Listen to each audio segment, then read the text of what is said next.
Ok.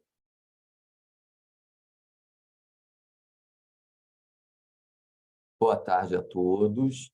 Boa tarde, desembargadora Alba Valéria. Boa tarde, doutor Daniel Alves. Boa tarde, doutor Gilmar Pereira da Silva. Agradeço a presença de todos aqui hoje, neste primeiro evento promovido pelo Tribunal Regional do Trabalho da Primeira Região, no mês do meio ambiente, no mês que se comemora a luta pela preservação do meio ambiente. Dia 5 de junho é o Dia Internacional do Meio Ambiente. Quando se pensa em meio ambiente, vem logo à mente as questões, digamos assim, macro, as questões maiores, como o desmatamento da Amazônia, destruição da Mata Atlântica, devastação do Cerrado, mas existem coisas muito mais próximas de nós no que nós podemos contribuir para a preservação do meio ambiente, que é exatamente o objetivo dessa live, que atende exatamente pelo tema, pelo título, o que você tem feito para preservar o meio ambiente. Vamos tentar conversar sobre o que cada um de nós, cada pessoa pode fazer nas suas residências, nos seus ambientes de trabalho,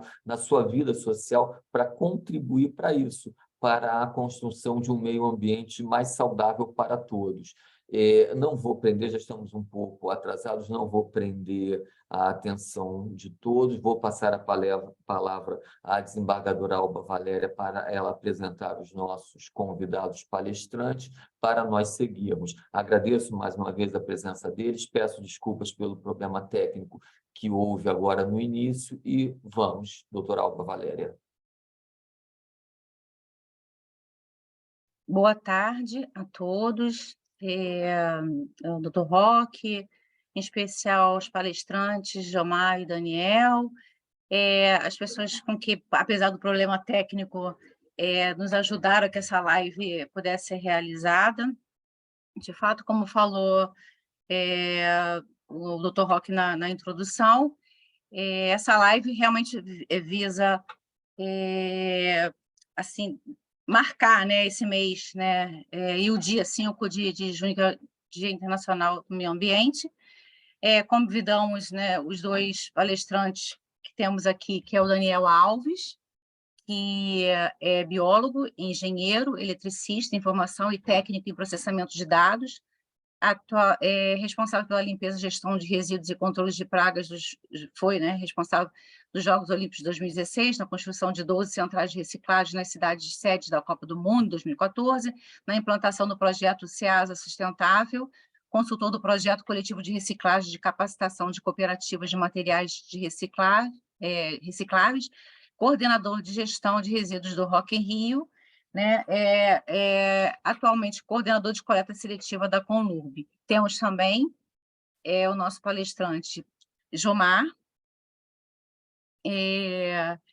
que trabalha, né, na verdade é graduado em análise e desenvolvimento de sistemas pelo Centro Universitário de Brasília, atuação como técnico judiciário do Tribunal Superior do Trabalho, tem experiência na área de ciência da computação, com ênfase em análise e desenvolvimento de sistemas e websites, atuou como coordenador do Núcleo Socioambiental, coordenador do Comitê de Sustentabilidade Solidária e membro e secretário da Comissão Gestora do PLS do Tribunal Superior do Trabalho. Atualmente está na divisão de preparação de pagamento de pessoal do Tribunal Superior do Trabalho. Na verdade, né, como foi bem dito, o objetivo dessa live é conscientizar, né, trazer um pouquinho para as pessoas essa consciência, né, do que cada um efetivamente pode fazer para preservar o meio ambiente, das técnicas que existem, das situações assim, que mesmo sendo do indivíduo, cada um pode realizar para que, num conjunto de coisas, né, o meio ambiente seja preservado. Então, em função disso, até também eu estou na Comissão Socioambiental junto com o Roque, a Valéria. Na verdade, eu faço parte também da Comissão de Acessibilidade e não tinha como não começar, né, antes de passar a palavra para os palestrantes, de me autodescrever.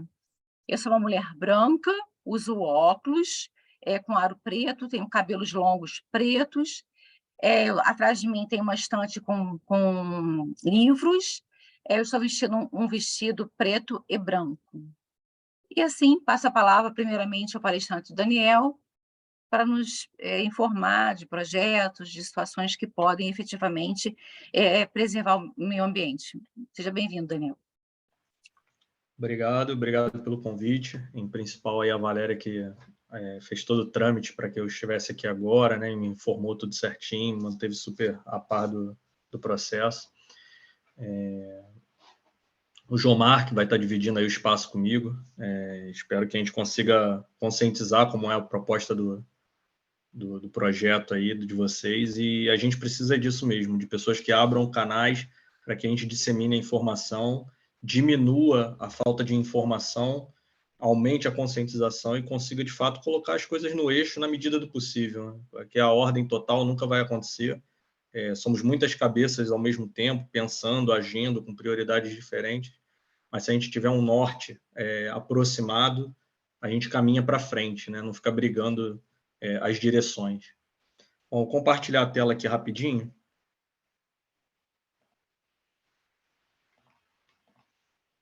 Só para a gente seguir um roteirinho. Quando vocês estiverem vendo, vocês conseguem me sinalizar?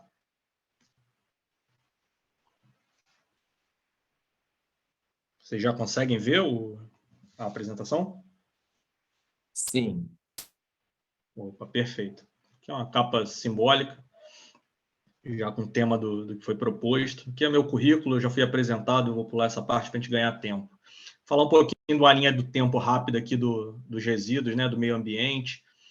A gente começou essa história toda já há 50 anos atrás, né, com a reunião em Estocolmo. Foram 133 países lá na Suécia para discutir as questões de clima e deterioração aí do meio ambiente. E a gente vê, 50 anos passados, a coisa não andou tanto, né? A gente teve aí uma passagem pelo termo verde, onde todas as empresas começaram a pintar as paredes de verde, os uniformes de verde, tudo era verde. E nada era feito pelo meio ambiente. Tanto que surgiu um termo chamado greenwashing, né? Que é exatamente fazer a lavagem de verde, nada executar pelo meio ambiente. Foi uma década aí, pode-se dizer, perdida. Logo em seguida surgiu o termo eco e o termo ambiental, surgiram quase ao mesmo tempo.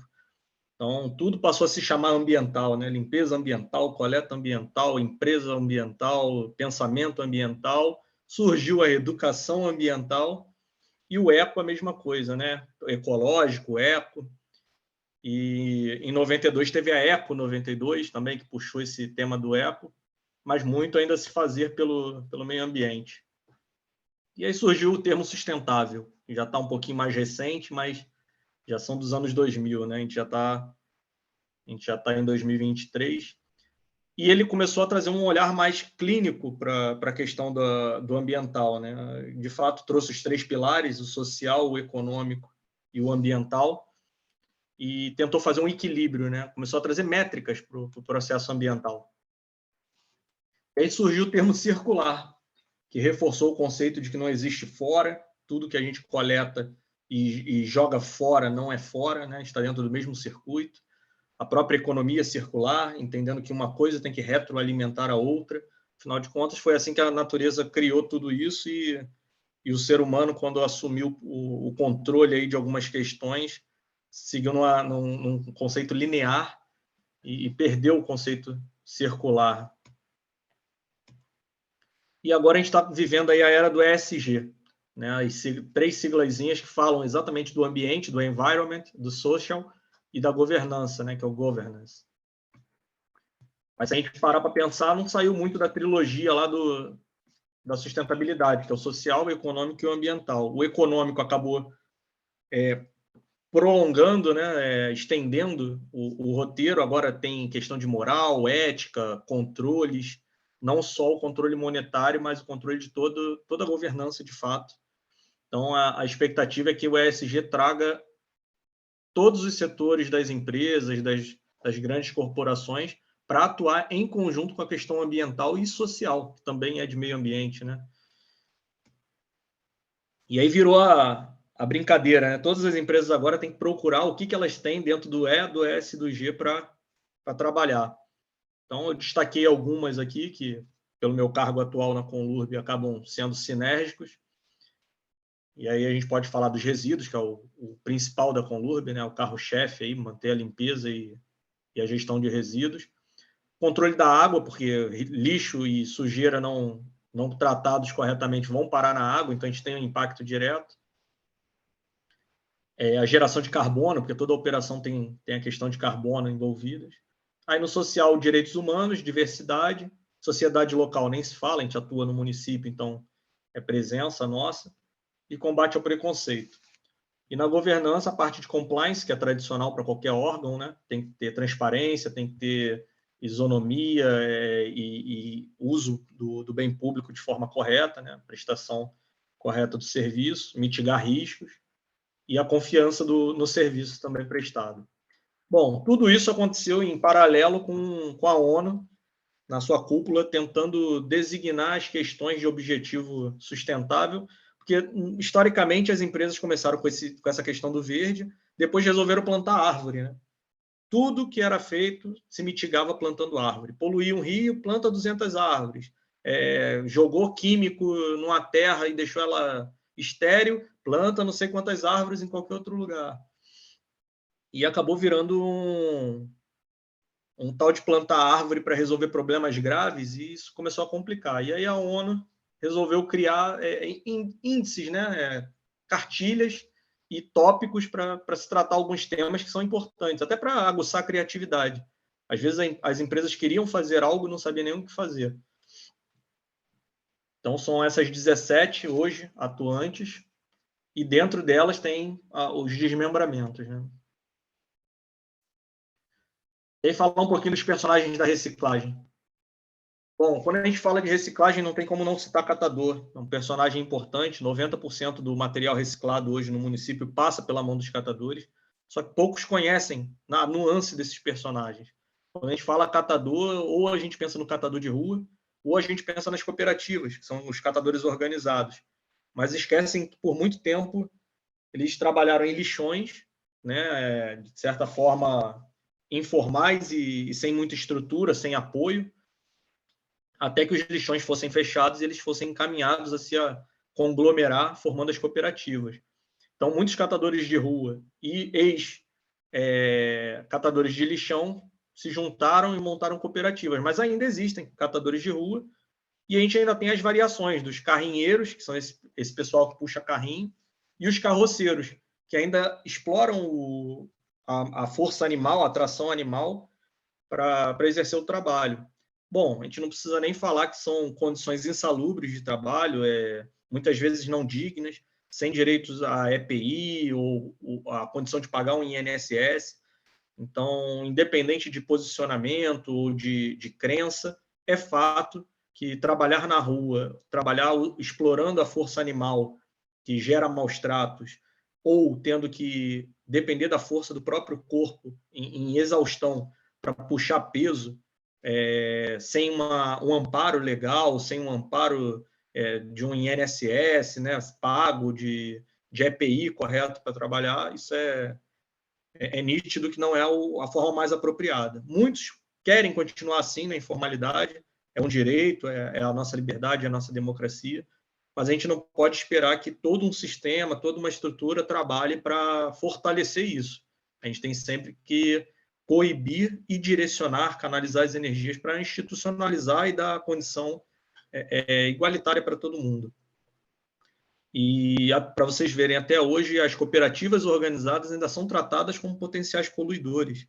Para eles serem tratados, como saiu a política dos resíduos sólidos em 2010, já dizendo, né, o potencial poluidor pagador e o potencial reciclador recebedor. Hoje, os catadores ainda não conseguem se adequar à posição deles, que são de filtradores, de recicladores, né, e não de poluidores. Hoje, registrado, né, em pesquisa, né, do IBGE, do SEMPRE, Anuário da Reciclagem, existem 3.000 catadores no município, apesar de estar RJ maiúsculo aí na apresentação, é para simbolizar o município. Só que a gente sabe que tem muito mais do que isso. E por que tem tão poucos registrados? Porque a maioria, nessa informalidade, tem medo, né? Às vezes a gente, numa pesquisa de IBGE, a gente não quer responder. Imagina o catador informal, que já é perseguido, ele sofre bastante com essas questões, né, de quem vai me ajudar e quem vai me prejudicar. Então, é difícil mapear.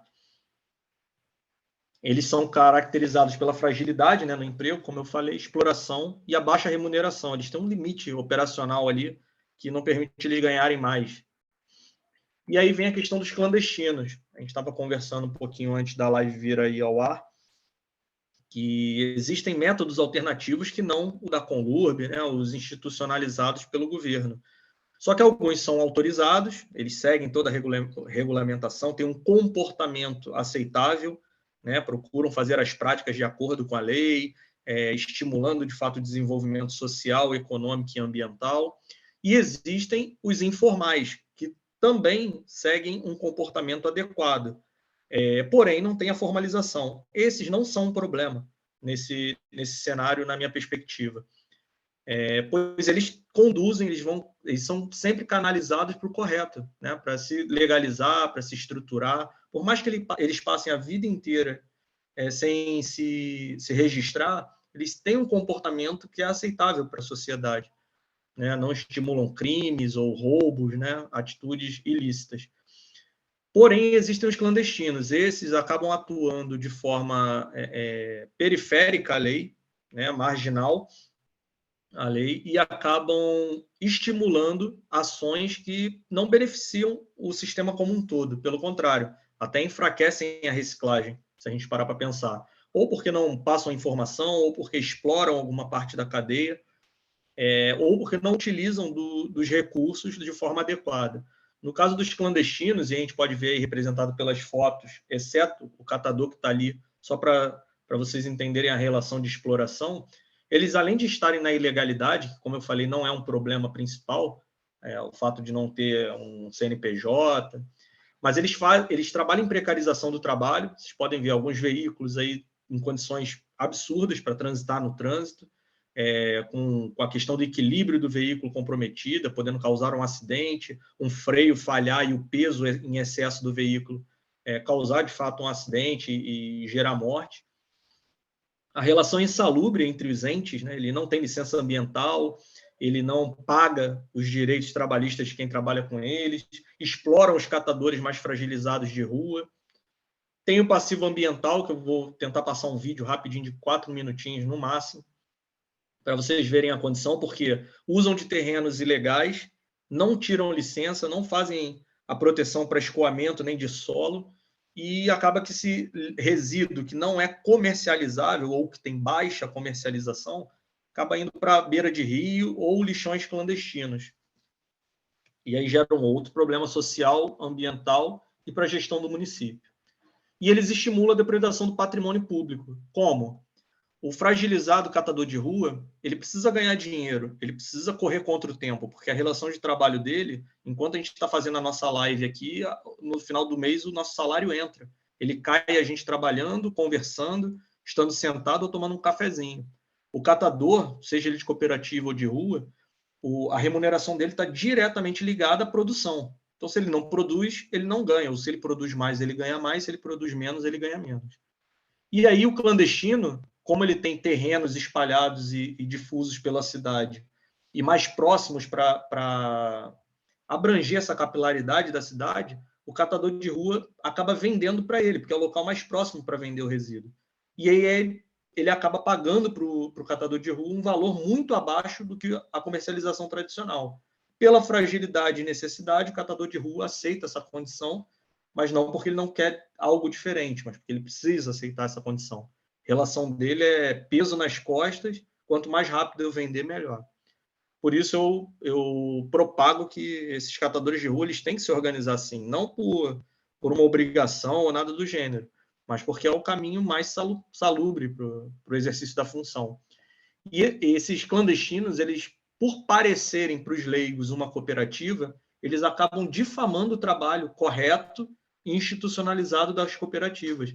E aí fica difícil você convencer para uma população leiga que o trabalho da cooperativa é bom.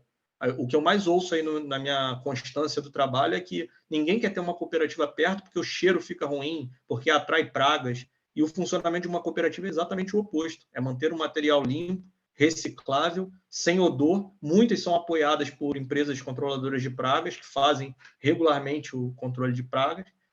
Então, não faz sentido o discurso. Então, é o discurso de alguém leigo que não consegue compreender a amplitude e o gradiente, né, da questão. Bom, e a gente tem os geradores. Aqui eu vou citar em específico o condomínio, porque é uma problemática, né? A gente aproveitar do espaço para entender a problemática da cidade, porque o que funciona corretamente está ótimo. A questão é o que, de fato, está criando conflito. Os condomínios têm culturalmente, não são todos, mas tem a cultura de vender o resíduo reciclável. E aí existem alguns problemas, e eu vou citar eles aí na listinha que já está no slide. Primeiro que eles não têm CNAE, eles não têm o Código Nacional de Atividade Econômica para comercialização de resíduos.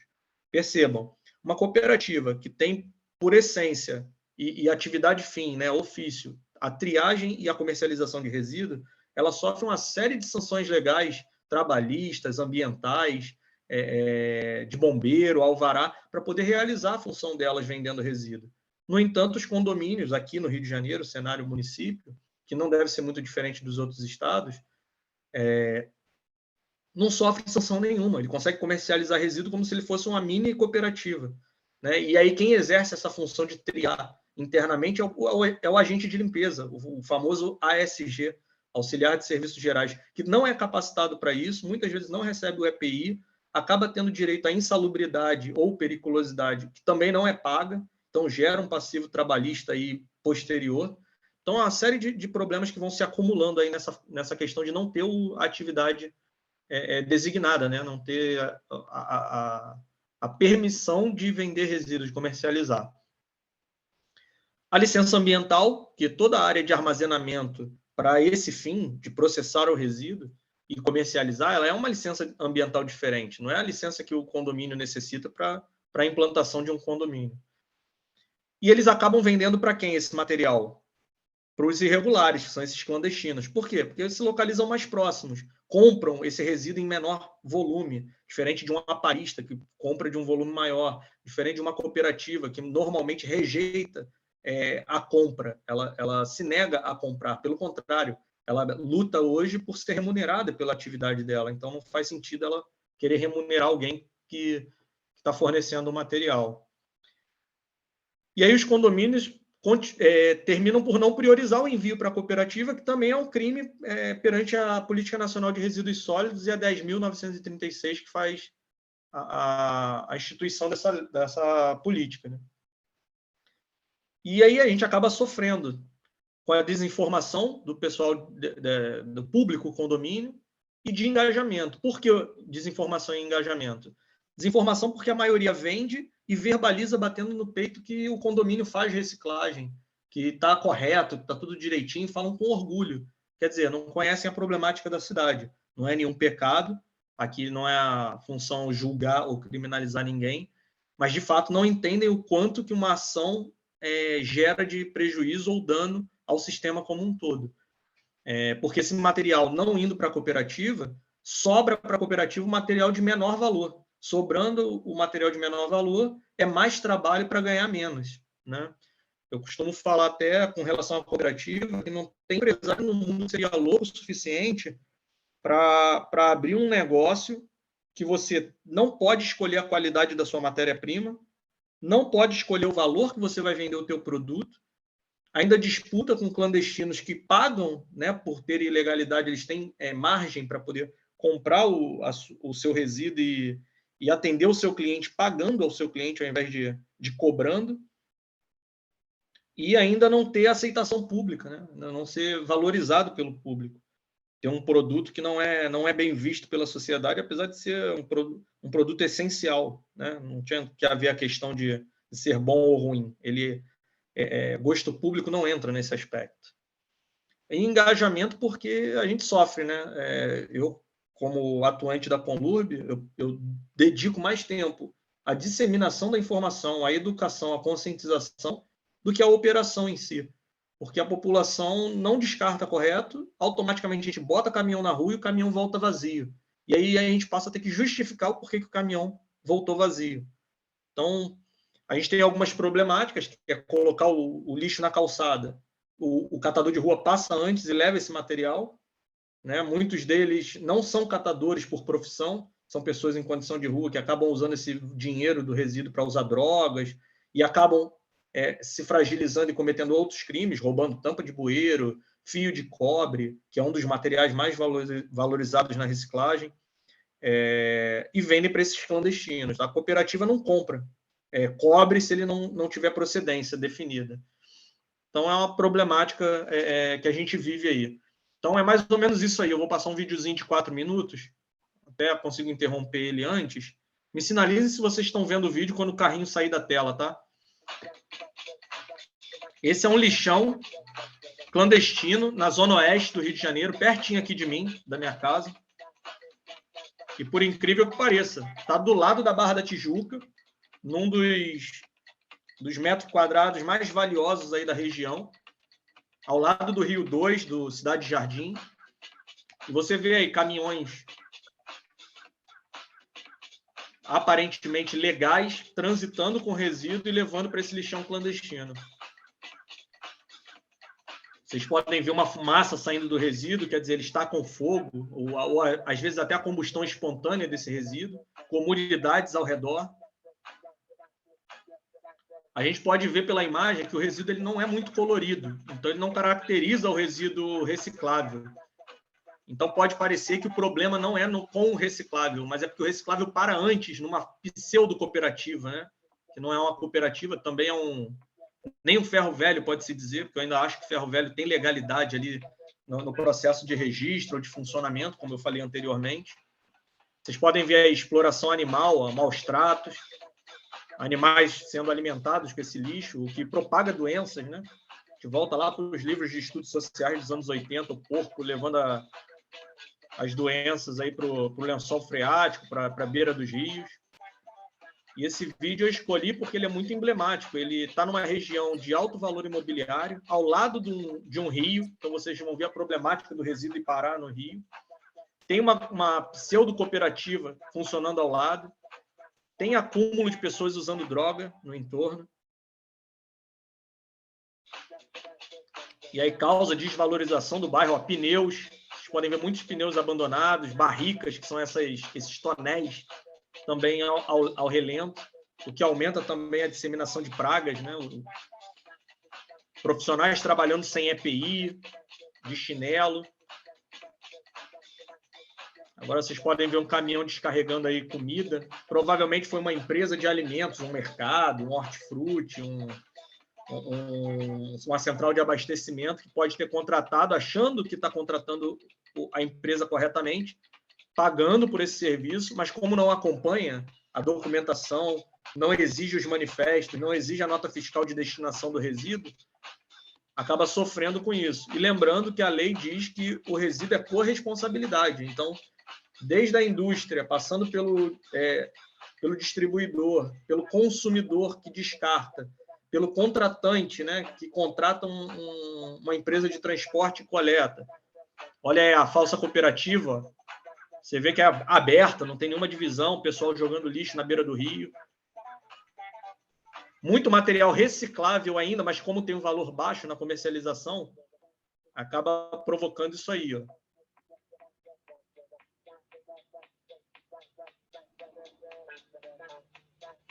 E aí vocês podem ver caçambas até de aparistas, ó.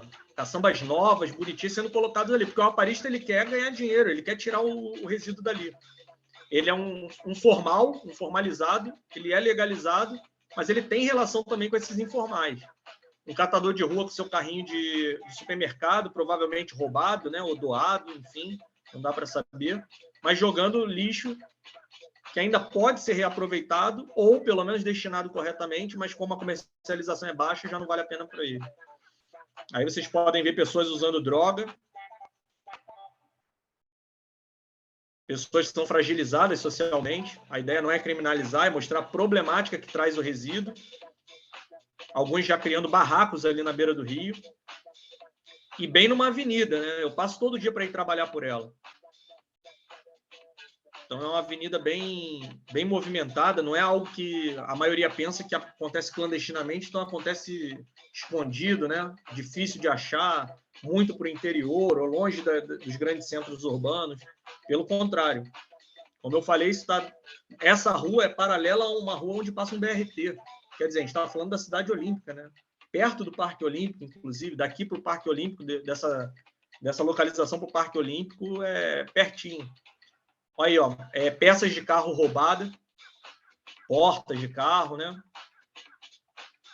Isso aí vocês podem ter certeza que é clandestino. E aí, qual é a solução que a Conlurb apresentou? O selo azul.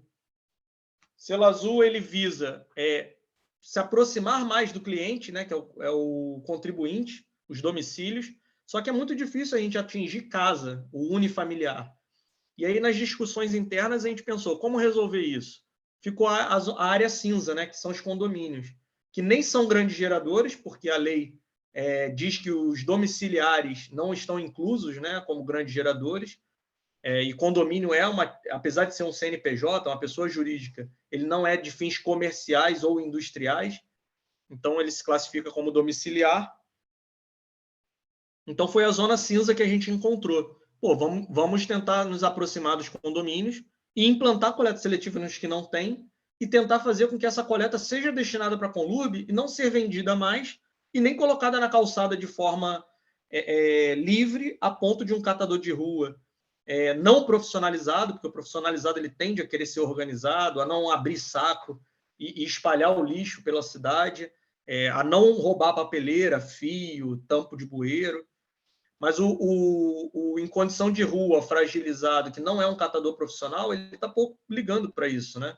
Ele quer ali usar a droga, até porque o vício puxa ele para esse lado. Então, a gente entrando em contato com os condomínios, a gente consegue aproximar a coleta da Conlurb ao condomínio e coletar porta a porta, assim, só colocar o resíduo para fora quando o caminhão estiver passando. Isso atrasa um pouco a nossa logística, mas beneficia muito a questão ambiental. Uns dos pontos, né, que a gente pode tratar nessa melhoria é que a gente vai cadastrar os condomínios, vai conseguir enxergar quem está aderindo e quem não está, então a gente vai conseguir enxergar a cidade de uma forma melhor e fazer um contraposto com o resíduo que está sobrando, que está indo para o clandestino. Então, a gente vai ver esses lixões clandestinos reduzir numa certa proporção e entender se isso também é de privado ou se só os condomínios estão causando isso. Melhora a visão da gestão de município. A gente aumenta a quantidade de material coletado, a qualidade do material também, porque hoje, como o catador de rua passa, o clandestino passa antes da rota da Conlurb, sobra o material de menor valor para a Conlurb. Se a gente pega direto do condomínio, esse material vai para dentro do caminhão, automaticamente vai parar nas cooperativas, o que, consequentemente, aumenta também a renda das cooperativas, proporcionando a elas gerar mais emprego, contratar esse catador de rua, caso ele queira se formalizar e ter seus direitos garantidos. Isso ajuda também a Conlurb a aumentar a quantidade de cooperativas que estão atuando no projeto, hoje são 28, a nossa perspectiva é ir para 33, e aumentar a eficiência dos nossos roteiros. Os caminhões da Conlurb, como eu disse anteriormente, eles saem para fazer o roteiro e voltam vazios. Vazios, que eu digo, né, com pouco material, e material de baixo valor de comercialização, por essa problemática já apresentada e a falta de descarte correto da população. A maioria da população ainda não descarta corretamente. E aí eu vou deixar o QR Code para quem quiser cadastrar o seu condomínio para poder implantar o selo azul. Não é o fato de cadastrar que vai implantar, mas cadastrá-lo fará com que um agente da Conlurb entre em contato com o condomínio para poder tentar estreitar esse laço e fazer a implantação. Quem ainda não conseguiu ver, eu vou mudar o slide, mas o QR Code vai para o cantinho, tá? E a gente vai falar rapidamente de consumo consciente, que é a segunda ação que a gente pode fazer como cidadãos para melhorar o processo da reciclagem, evitando comprar embalagens de produtos que não são de fácil comercialização pela reciclagem. Por exemplo, esse BOPP, que ele é plástico, é metal, é um plástico metalizado, né? Uma camada por dentro de metal, uma camada de PP por fora, só que ela fundida nesse formato aí, laminado e PP, formando o BOPP, ela tem comercialização muito baixa. A relação de venda, né, do reciclável é uma relação de peso-volume e tipo de material. E aí esse material acaba indo para aterro, mesmo passando por cooperativa, porque a cooperativa não consegue vender esse material, aí a Conlurb precisa passar posteriormente e retirar como rejeito. Então a importância do consumo consciente não é só na redução do consumo, mas também na escolha correta das embalagens que estão sendo usadas. Essa garrafa de leite, que ela não é translúcida, né? Se você botar ela contra a luz, ela não deixa passar luz. A gente chama ela de multicamada. Ela é 100% PET. Só que é um PET preto por dentro, né? Totalmente pintado de preto, e por fora leitoso, também com corante branco. Esse formato de camadas impede também a reciclagem com facilidade. Essa tem uma comercialização um pouquinho melhor que o BOPP, mas também é muito difícil. Tá? É melhor a gente ficar com a embalagem longa-vida, por enquanto. Só que quem vende e quem usa essa embalagem para engarrafar, para fazer o vazamento do seu produto, ele está preocupado com logística, peso, né? E durabilidade do seu produto, para não ter que estragar tão cedo e ter que renovar estoque. Então, ele aumenta o tempo na prateleira desse produto e não precisa se preocupar tanto com a sua logística, né, de produção. E isso acaba gerando impacto na questão dos resíduos. Problema nenhum seria se eles fizessem um investimento adequado para que essa embalagem voltasse para a cadeia produtiva. Mas como não é feito, gera um problema. Então, a recomendação de consumo consciente é evitar esse tipo de embalagem até que a pressão na indústria seja feita para que ou haja um investimento para recompra no ciclo da reciclagem, ou que, de fato, eles mudem para uma tecnologia melhor. Lembrando que essa embalagem, que é translúcida, parece muito com a de leite, essa pode ser reciclada com mais facilidade. E aí eu me pergunto, deixo a dúvida no ar aí para os técnicos me procurarem depois e a gente conversar. Por que o laticínio leite tem que ir nessa embalagem toda protegida de luz e um outro que é laticínio também, um leite fermentado, não precisa? Porque um fica na parte de refrigerador e o outro na parte sem refrigeração? Então, qual é o custo disso? Como é que isso está sendo feito? Será que não vale a pena, já que não está tendo refrigeração, usar a despesa da refrigeração para uso na reciclagem? Enfim, acho que a indústria das embalagens tem fugido e empurrado o problema para um outro setor, quando eles deveriam assumir a responsabilidade aí das embalagens que eles criam. Na verdade, não deveria ser nem autorizado por ABNT, por Inmetro, a produção de qualquer embalagem que não tivesse certificado por entidades competentes de que o ciclo de reciclagem da embalagem seja feito, né? Então, elas são recicláveis no contexto, tanto que todas elas têm símbolo de reciclável no seu rótulo, porém, elas acabam não sendo recicladas por causa da reciclabilidade. E o nosso queridinho isopor, que é um PS, igual ao material de rótulo de produto, né? Refrigerante que é servido em PET, aquele rótulo do refrigerante, ele é PS também. PS ou PP, tampa, a tampinha plástica, às vezes é PEAD, às vezes é PS. O copinho plástico tem de PS também. Por que o isopor tem tanto problema, já que ele é PS também? É porque ele é inflado. Eu brinco que ele é o soufflé dos resíduos. É aquele chocolate que só tem ar dentro e é feito com a espuma, é o isopor. Ele é um plástico, mas também cheio de ar. E a relação peso-volume fica complicada, não consegue ter comercialização adequada.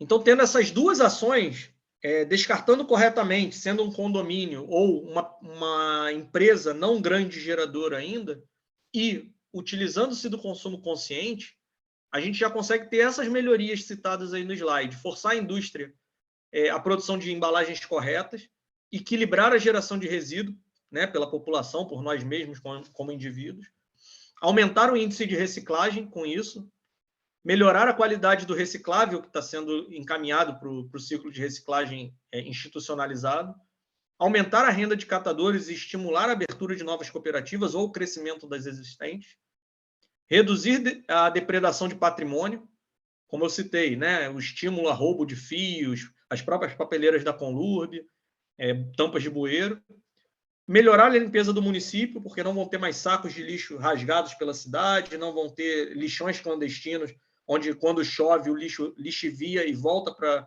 a beira dos rios, para a beira das estradas, entupindo o bueiro, e reduzir a destinação ilegal para aterros e para lixões clandestinos. Lembrando que o aterro é legalizado, tá, gente? Eu só botei junto aqui porque é a destinação final. Tecnicamente, só tem que ir para lá o inservível. E aí eu deixo com vocês aí a retomada e deixo uma frase que eu costumo dizer, que a forma que a gente trata o nosso lixo reflete o nível de civilidade que a gente tem. Então, se a gente ignora o nosso lixo, a gente está ignorando também a nossa civilidade. E deixo aí meu e-mail para contatos, aqueles que se aproximarem mais nesse contato por e-mail, a gente vai acabar trocando o WhatsApp, mas me coloco à disposição para estender o assunto, né? Eu espero que aqui seja só uma janela ou uma porta de entrada para que a gente continue disseminando informação e trazendo mais detalhes sobre o que eu tive que falar aqui rapidamente em 20 minutos para não tomar o tempo até dos outros palestrantes, do Jomar, né, em principal. Obrigado aí pela oportunidade mais uma vez e deixo a palavra com vocês. Obrigado. Boa tarde, Daniel. Na verdade, são muitos detalhes, são muitos questionamentos, são muitas perguntas, são muitas dúvidas, mas, assim, como nós temos um tempo limitado, o Jomar também vai falar, para nos mostrar também, falar sobre o tema da nossa live. De fato, eu acho que outras lives poderão vir decorrentes dessa primeira live, dessa primeira conscientização. Eu, inclusive, Daniel, já peguei o QR Code, já mandei para o síndico do meu condomínio, já perguntei se o condomínio é cadastrado, vou ficar no pé dele, porque, assim, eu não tinha consciência disso, eu acho do que um condomínio pode não fazer e prejudicar o ambiente. Eu fiquei abismada também com esse vídeo que você apresentou, né, de um local bem próximo, na Barra da Tijuca. Eu fiquei assim, horrorizada também com a falta de fiscalização. Eu não sei se existe uma cartilha, né, eu acho que deveria existir uma cartilha de conscientização de todo mundo. Essa cartilha devia ser apresentada para condomínios, para pessoas, para tribunais, para órgãos, instituições, enfim. Mas eu fotografei aqui, né, dicas suas que eu acho que a gente pode implementar na nossa casa, no nosso tribunal. Não sei se vai dar tempo de fazer outras perguntas, mas você já fez um resumo de tudo que era possível. Vou passar a palavra para o Jomar, agradeço a sua fala, Daniel, vou passar a palavra para o Jomar, para que ele possa também dar falar um pouquinho da sua experiência. Ok, obrigado, Jomar, boa sorte aí, obrigado pela abertura. Obrigado a todos. Obrigado, Daniel, aí. Muito bacana a sua apresentação. Venho agradecer aqui o desembargador Roque, a desembargadora Alba Valéria e a minha amiga aí, a Valéria, que me convidou para vir participar dessa live. Falando sobre essa questão, que é o que você tem feito para preservar o meio ambiente, eu digo o seguinte: a minha vida mudou graças à sustentabilidade, né? Eu trabalhei nessa área de sustentabilidade do tribunal, fui responsável pela unidade, né, núcleo socioambiental, e nesse período eu passei a conhecer um pouco mais do que acontecia por aqui. E uma das coisas muito interessantes foi que o tribunal, aqui em Brasília, o TST, nós fazemos a compostagem com a borra do café. A quantidade de borra de café que é produzida no órgão público, aqui em Brasília, principalmente no TST, é na faixa de 1,5 tonelada por mês, né? Nós temos o vizinho aqui de frente, nosso STJ, também produz mais ou menos isso por mês e doa aqui para o TST. E esse material todo é compostado junto com o nosso material verde, né? Nós temos um triturador, onde se tritura os galhos, folhas de palmeiras, né? E tudo isso é aproveitado. Vendo isso, eu cheguei àquela conclusão: por que não fazer isso em casa? Como fazer isso? Mas aí, obviamente, em casa a gente não tem como fazer. O espaço é pequeno para grande quantidade. Porque a ideia é gerar uma grande quantidade. Fazer pouquinho, um pouquinho de café que você faz, não teria tanto resultado, né? E a ideia era fazer uma horta também em casa. Acabou que eu passei a visitar algumas padarias, perguntar o que eles faziam com essa borra de café. Descobri que alguns órgãos também tinham borra de café e queriam até fazer, mas eles não tinham condições de fazer no próprio órgão. Então, eles doariam essas borras, se alguém quisesse retirar, porque, obviamente, a gente tem aqui a política de resíduos sólidos também do Estado, né? do Distrito Federal. E, com isso, a gente também tem essa questão de que as grandes geradores, da mesma forma que foi explicado pelo Daniel, eles têm que contratar uma empresa para retirar esse material. E aí eu fiz a oferta para algumas padarias, eles toparam, eu comprei tonel e comecei a retirar esse material. Acabou que, graças a isso, eu acabei comprando um sítiozinho aqui próximo, ainda é na área de Brasília mesmo, né? Próximo aqui ao tribunal, e comecei a produzir esse material. Produzi o adubo com a borra de café. E é interessante porque a qualidade é um adubo classe A. Eu digo hoje que é um produto diferenciado, porque é um produto vegano. A gente faz a compostagem com bactérias, né? Então é aeróbico, a gente não trabalha, não usa animais, e a gente poderia fazer com minhocas, por exemplo. Também tem uma compostagem com minhocário, mas é uma coisa diferente. Então a gente passou a aproveitar esse material. E aí, olhando para essa apresentação que o Daniel fez, falando dos condomínios, né? Das pessoas de casa, e esse tipo de compostagem que eu faço com borra de café, fica difícil, obviamente, para o pessoal fazer num condomínio, né? Porque, querendo ou não, você tem que ter uma área para poder trabalhar com isso. Também tem os quantitativos, maquinário, pessoal, e isso é possível com a gente. Inclusive, eu acabei criando um projeto aqui. Eu trabalho mais nesse nível. Como eu sou servidor, eu ainda não posso ter uma empresa para poder fazer isso. A ideia é que daqui a algum tempo, quando eu me aposentar, eu possa trabalhar isso como uma empresa, né? E regularizar tudo isso. Então, hoje eu estou mais como um chacareiro, né? Que eu recolho esse material, trago para a minha chácara, faço lá a minha compostagem, e esse adubo eu uso para quê? Para a minha horta. Na realidade, a gente tem lá pomar, tem horta, a gente produz várias coisas, né? O ano retrasado, nós chegamos a produzir ali arroz, feijão, milho, amendoim. A gente está produzindo agora, temos frutíferas, né? Bananeira, muita banana, mamão, cana-de-açúcar, abóbora, jiló, berinjela, as hortaliças em geral. Estamos preparando agora o período, passou esse período de chuva, aqui em Brasília a gente tem um período de estiagem grande, que começa em maio, vai até setembro, outubro, né? E aí a gente não tem nada de chuva. Então esse período é o período da horta, né? Porque no período da chuva fica mais complicado. E aí a gente consegue aproveitar esse adubo.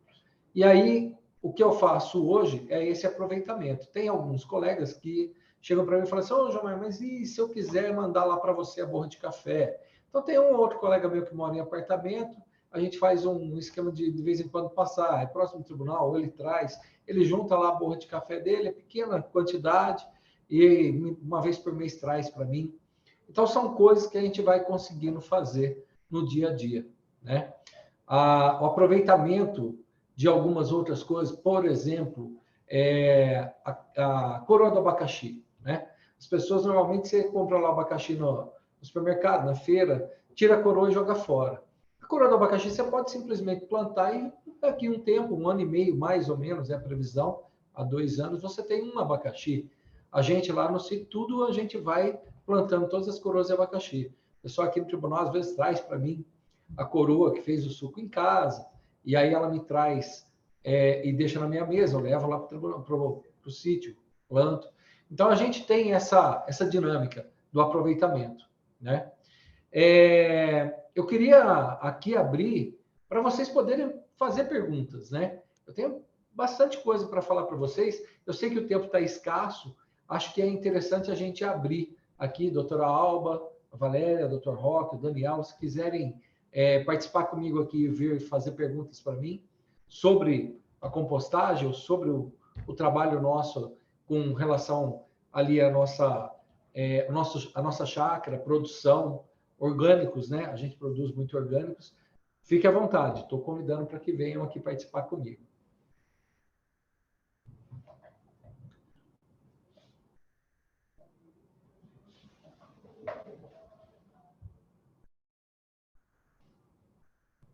Está sem microfone, doutora.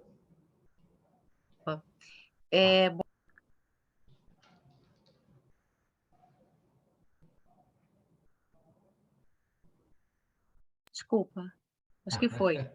Foi. Na verdade, eu tenho uma pergunta até básica, né? Porque eu já vi que pelo que o Daniel falou, pelo que você falou, tudo é uma questão assim de consciência, e a vida é um ciclo, né? Quando se estuda, né, no colégio, fala-se em biologia, a gente vê que é uma cadeia, né? É uma cadeia que um vai alimentando o outro, né? Então, como você fala de compostagem, o que seria a compostagem, né? E assim, de uma palavra, de uma forma mais simples e de uma forma assim um estágio mais avançado, que seria uma compostagem. Porque a gente fala em compostagem dentro de residência, fala em compostagem já um nível assim, mais graduado, posso assim dizer. Então, o que seria essa compostagem? E aproveitando o ensejo, que eu fiquei aqui pensando, né, nessa cadeia, eu posso dizer que tudo na natureza a gente aproveita, tudo a gente pode aproveitar, seja da natureza, ou seja em termos de reciclagem? Passo a pergunta para você, Gilmar. Infelizmente, nem tudo a gente aproveita, nem tudo. Tá? Mas a grande maioria, vamos dizer assim, mais de 90% a gente reaproveita sim. Com relação à compostagem, é assim, essa grande a compostagem com a borra de café que eu faço, as pessoas podem... Existem outras empresas que fazem aí compostagem em alta escala, né? Com material que sai de restaurante, por exemplo, né? Mas aí já é uma compostagem que gera cheiro, tem uma série de problemas com relação a isso. A compostagem com a borra de café, que foi o nosso foco aqui, é justamente porque ela não gera um cheiro desagradável, né? E a qualidade do produto é muito alta. Como é que se faz uma compostagem com borra de café? É como se fosse uma lasanha, né? A gente faz uma camada de matérias verdes ou secas, né? Galhos triturados, folhas, a gente faz a palha, a grama, por exemplo, né? Todo o material de poda, a gente faz uma camada, vem com uma camada de borra de café, outra camada de matéria, outra camada de borra de café. E assim vai fazendo. As do tribunal aqui, por exemplo, o pessoal faz com 10 metros de comprimento por 1 metro de altura. Então, são realmente grandes leiras, né? Que a gente faz para poder fazer essa compostagem. O período de maturação dela são 90 dias, né? Durante os 30 primeiros dias, tem que molhar também, tem uma umidade que você precisa ter, mínima, né? Então, a gente molha, mantém aquela umidade, por 30 dias ela fica fechada, aquecendo, porque as bactérias vão agir ali e fazer todo esse preparo daquele material, né? Depois de 30 dias, a gente abre, faz a revirada da composteira, da compostagem com inchada mesmo, é manual, né? E deixa mais 15 dias ali. Dali de 15 dias a gente faz de novo a revirada, cada 15 dias até chegar aos 3 meses ali, 90 dias. Ao final de 90 dias, esse material já se transformou e aí parece uma terra preta. A gente cheira aquele material, tem cheiro de terra molhada. A gente fala assim, nossa, mas que coisa, né? E o mais interessante, ela tem o NPK, né? Nitrogênio, fósforo e o potássio, que é o que a gente precisa nos nossos adubos, né? Essa é a parte interessante. Já em casa, a gente tem a opção de fazer a compostagem, a mais comum é com a minhoca, né? Ela tem a composteira ali, eu também tenho esse tipo de compostagem em casa, a gente faz, mas como eu tenho também galinha, pato, ganso, tem a bicharada lá, a gente aproveita mais esse material, fruta, legumes, as cascas em geral, mais para os animais. Mas também coloco para as minhocas, porque é muito interessante, porque o humus que elas produzem é muito bom. E o percolato, que é como a gente chama um líquido, né? Porque quando a gente fala chorume, remete àquele cheiro ruim do lixão, né?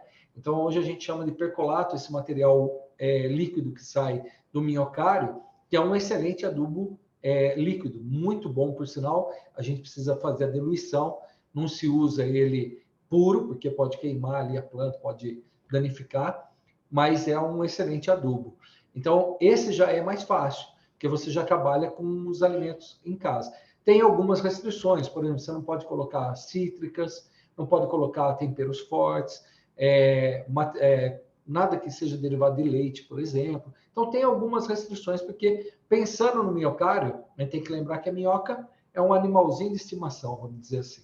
Então, a gente tem que cuidar dele como um animal. E tem algumas coisas que a gente não vai dar para ela comer, que é isso que ela faz. Ela faz ali a transformação daquele material que você colocar lá dentro em humus, né? E esse é o nosso adubo, quando a gente faz esse minhocário, trabalha com minhocário dentro de apartamento, dentro de casa, em qualquer lugar.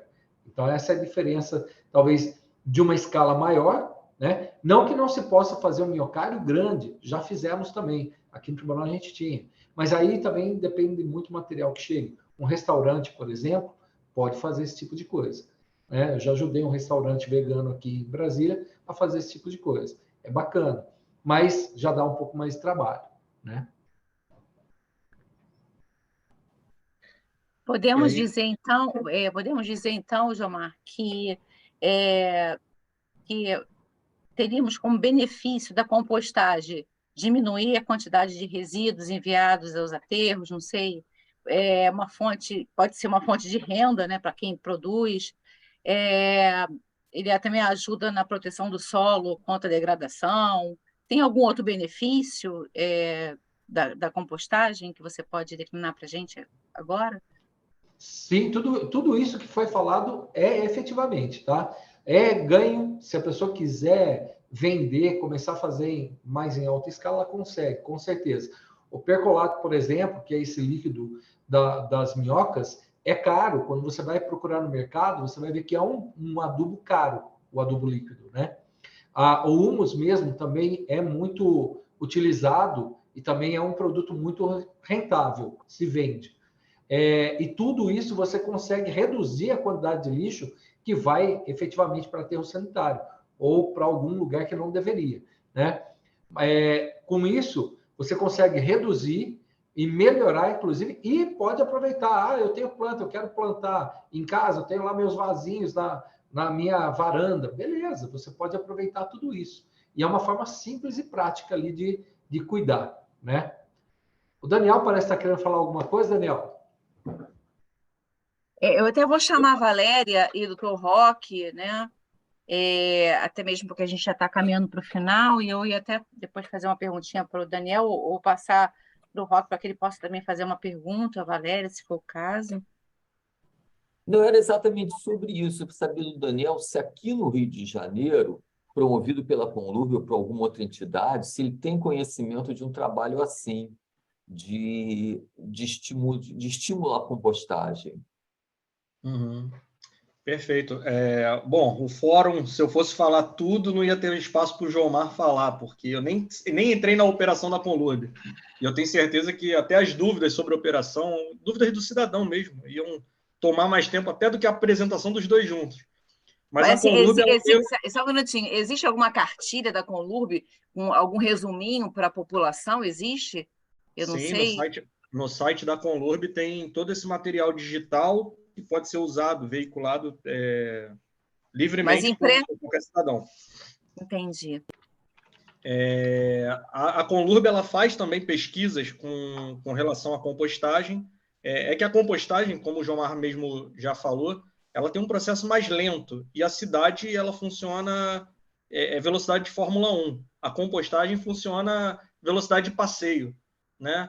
Ela é essencial, é uma técnica, uma ciência, né? que é altamente necessária para cumprir alguns papéis, para suprir algumas lacunas. Mas para a gestão da cidade, do município, de uma metrópole, ela ainda não encontrou um caminho que traga velocidade para atender. Então, fica igual um Fusquinha tentando disputar com Ferrari a corrida. Mas as iniciativas do Jomar são essenciais, primeiro porque ajuda na separação. Na verdade, é um trabalho que se complementa. Dentro dos condomínios, por exemplo, o trabalho que o Jomar faz, sendo replicado para vários condomínios, facilita na separação do reciclável, e a separação do reciclável também permite que chegue um material mais limpo para que a compostagem seja feita. Né? Então, são parceiros que andam em conjunto, se complementam, e a Conlurb atua na parte do orgânico com a biometanização, que vai ficar online isso, eu quero que todo mundo que assistir depois me perdoe pela forma como eu vou dizer, mas é para simplificar para a grande maioria. É uma compostagem acelerada que gera metano no seu resultado de processo. Então, ela vai gerar um gás metano, que vai gerar energia através desse gás, e toda a massa que ainda se sustenta do processo vira adubo também. A Conlurb hoje encaminha o Fertilurb, que é o nome que se dá esse insumo, né, esse fertilizante derivado da biometanização, para um projeto chamado Hortas Cariocas. Ele está distribuído em 3.000 canteiros, que estão distribuídos em 24 comunidades do Rio de Janeiro, onde a população local produz o alimento e distribui entre elas. Então, é uma forma de erradicação da fome e de aproximação da agricultura familiar ao processo das grandes metrópoles também. Até aproveitando o ensejo, né, que assim, eu acho que teriam muitas perguntas, né, porque é um assunto muito delicado, mas muito importante, mas eu acho que para quem assistir a live já vai ser uma primeira conscientização. Até o Roque pode falar, antes de nós terminarmos, de um evento que nós vamos fazer da socioambiental, que até poderíamos chamar a Conlurb e outras instituições até para participar, como uma forma de criar esse engajamento, né, coletivo, que eu acho isso importante. Como eu falei, eu já copiei o QR Code, já mandei para o síndico, ele falou que já teve uma reunião com a Conlurb e eu vou cobrar dele agora. Eu acho que assim, se todo mundo puder, assim, cada um se conscientizar e fazer o seu papel, eu mesmo vejo as pessoas andando na rua jogando os lixos pela janela do carro. Eu acho aquilo um absurdo, mostro para os meus filhos.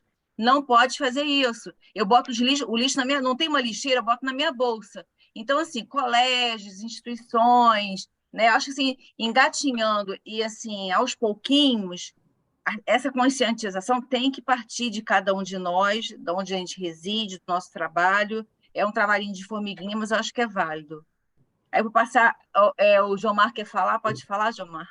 Posso falar? Só Claro. um detalhe, hoje eu inclusive fui numa escola aqui, a gente está começando um trabalho, porque eu faço parte também aqui do Sicob, né? A gente tem a parte banco, né, Crédito Justa, e dentro dele tem uma parte de sustentabilidade. Então nós estamos indo fazer horta nas escolas, e hoje eu levei a possibilidade de a gente fazer, inclusive, a compostagem também nas escolas. Então isso é legal, porque a gente leva isso para as crianças, já começar lá desde pequeno, né? Eu queria, se puder aqui também deixar, eu tenho um e-mail, na realidade eu tenho meu site que fala sobre o projeto, tá? jps.eco.br. Lá tem o contato, pode falar comigo lá também, tá? Tem meu telefone. Quem quiser entrar em contato, quiser saber mais informações sobre essas questões, e tem inclusive falando sobre o processo de compostagem lá explicadinho. Então, está à disposição para vocês. Só fazer um complemento rapidinho. Foi falado aí sobre se o lixo, né? Tudo pode ser aproveitado. O lixo, tecnicamente, ele é um erro de processo. Ele não existe na natureza. A natureza ela cria todo o processo cíclico, né? O ser humano criou o lixo. Então, se gera lixo, é um erro de processo humano que a gente precisa corrigir o tempo todo. Sim. Aliás, o ser humano vive errando, né? A gente tem que errar menos para ir para o céu e não, Deus me livre, para um lugar não muito agradável. Mas eu vou passar a palavra para o nosso presidente da nossa Comissão Socioambiental, agradecendo desde já a presença do Daniel, do Jomar, né, em relação à presença de vocês, os esclarecimentos foram muito salutares. Passando a palavra para o Roque para finalizar a nossa live. Obrigado, Alba. Obrigado, Daniel. Obrigado, Jomar. Os esclarecimentos de vocês foram impressionantes. As informações que vocês trouxeram foram impressionantes. Como a Alba Valéria comentou, nós vamos promover um outro evento daqui a alguns dias, daqui a algum mês, talvez, a respeito de exatamente poluição nas águas, poluição, resíduos plásticos nas águas, né? O que nós podemos fazer para diminuir esse problema que tem uma escala mundial, todos nós sabemos disso. E é isso. E enquanto vocês estiveram falando, claro, dentro dessa perspectiva, me veio à mente também a possibilidade de nós, no futuro, Alba, fazermos um evento falando especificamente de lixo eletrônico, porque especificamente, há poucos dias, inclusive, eu assinei um ato aqui, quando eu estava no exercício da presidência, falando justamente sobre o descarte de equipamentos eletrônicos que não têm uso, né? E que nós exatamente chamaríamos a Conlur, por suas cooperativas, para recolher esse lixo eletrônico e dar a ele o destino mais adequado possível, né? Porque nós sabemos que o lixo eletrônico é extremamente poluente se descartado na natureza de forma imprópria. É claro, eu sei que não é esse o objeto da nossa live hoje, mas é que enquanto vocês falaram isso, especialmente, Daniel, quando eu vejo a sua tela de fundo, eu pensei exatamente nisso também. Então, é isso. Existe muito a ser feito na perspectiva mesmo de nós melhorarmos a condição ambiental, pensando nas futuras gerações, quer dizer, na nossa também, mas principalmente nas futuras gerações.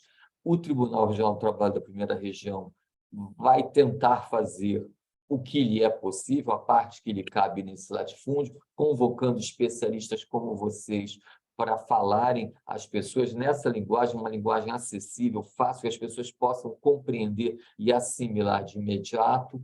E é isso. Agradeço a presença de todos, agradeço a Valéria, que ajudou a coordenar isso tudo, agradeço a Alba também, e declaro encerrado esse evento, esse encontro. Boa Boa noite a tarde, todos. agradeço. Boa noite. Tchau, tchau. Até logo, Daniel. Até